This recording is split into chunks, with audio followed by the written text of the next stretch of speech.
Buenos días, soy el mensajero. Buenos días, soy el mensajero. Bonjour, moi c'est mensagère. Bonjour, moi c'est mensagère. Buenos días, soy un enviado.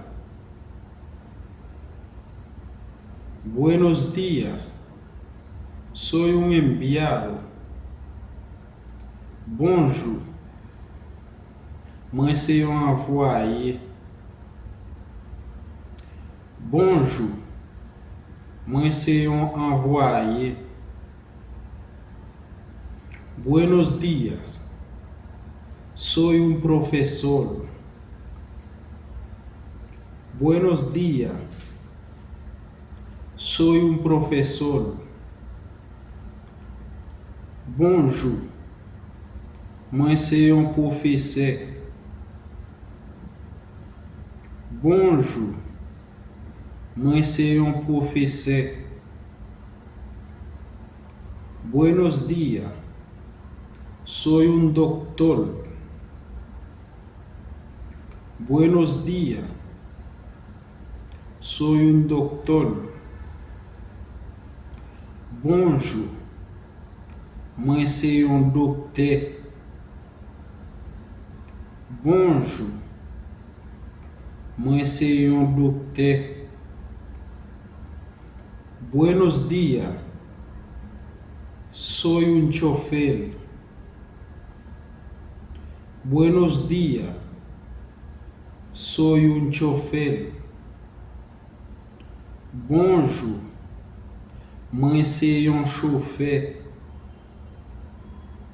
Bonjour, moi c'est un chauffeur. Buenos días,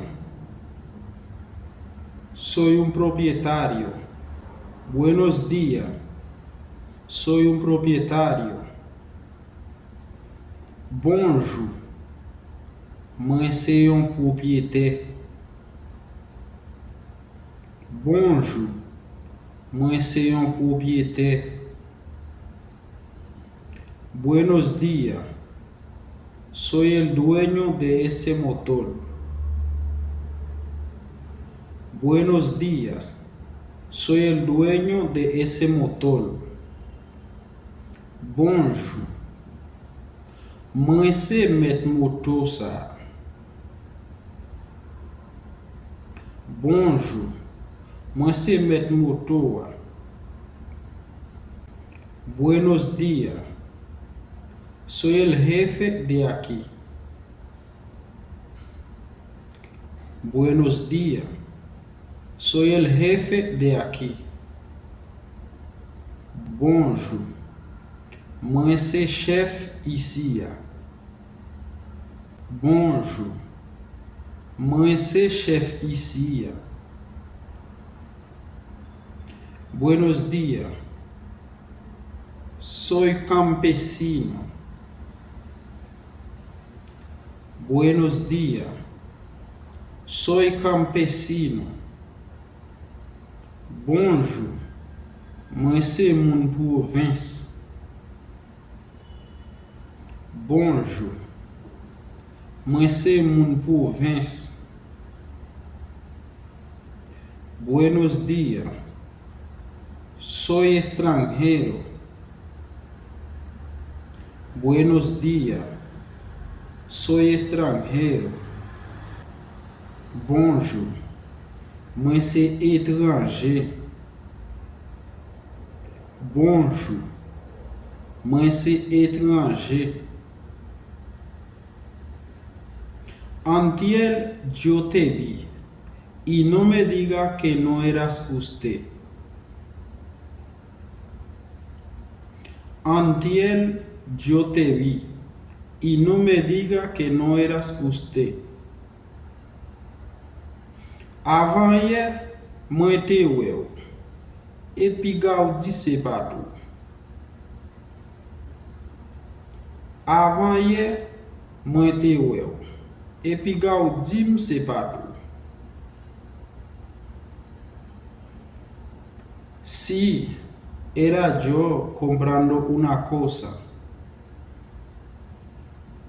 Si era yo comprando una cosa. Oui, c'était moi. Moi t'a pas acheté un bagay. Oui, c'était moi qui t'a pas acheté un bagay. Muchas gracias. Muchas gracias. Un pile merci. Un pile merci. Buenos mi gente, hasta ahí ha llegado el video.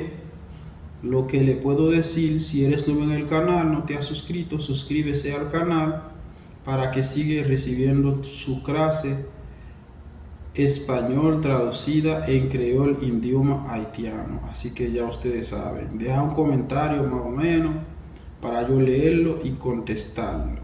Así que nos vemos en el próximo video.